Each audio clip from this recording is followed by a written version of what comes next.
So on last review, we reviewed the first HorrorLand book, and now we're reviewing the second one, and I have my beautiful co-host here. Hi. This book, I'm just gonna be honest, I was a little disappointed. Yeah, it wasn't as good as the first one for sure. By this picture, I was like, oh, it's gonna be creepy. It's gonna be, this looks like a submarine window. So it says Billy and Sheena always expect adventure when they join their uncle aboard his high-tech boat. What they don't expect is a treasure hunt leading to a 200-year-old sea captain who refuses to stay dead.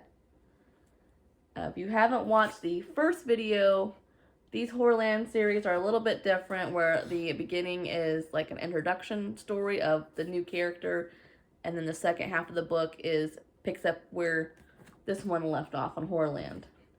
So this introduces Billy and Sheena, and it tells their story with their uncle on a boat. And then the second half is them arriving at HorrorLand, and it kind of takes you a little bit deeper into HorrorLand. Kind of like shows you a little more behind the scenes. What is this place? I almost want to give this like a 3 out of 5. I'd give it a 2 myself. 2 out of 5, yeah. It had so much potential.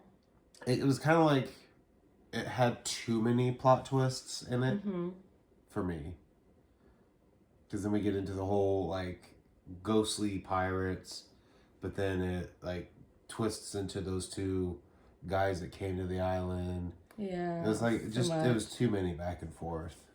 It was really good, like when they were on the boat, and the part like you said about the pirates on the island. I liked that part.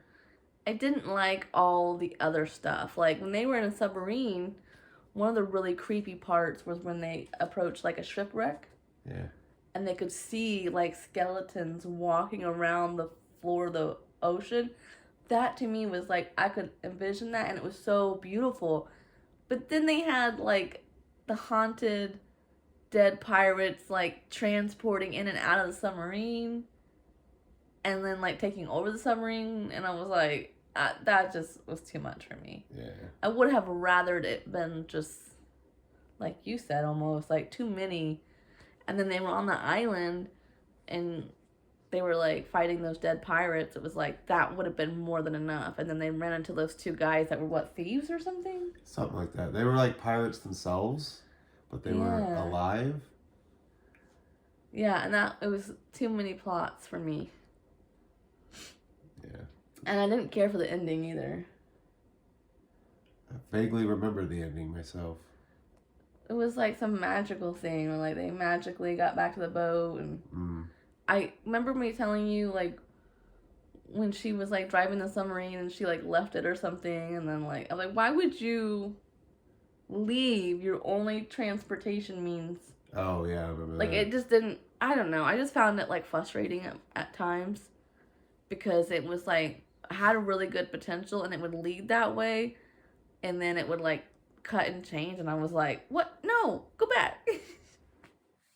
So I'll say 3 out of 5. 3 out of 5. Yeah, 2 for sure. Yeah. Nowhere near as good. So I don't really highly recommend this one. But if you're going to read the HorrorLand series, you got to read it so that you know the whole story and all the characters. And it is worth the read. It's just not one of my favorites. Yeah. Same. All right. Thanks for watching, and we will see you next time. If you want more HorrorLand or Goosebumps stuff, check out one of these 2 videos. Here. And like always, thanks for watching, and have a horrifying day. Ooh. Ooh.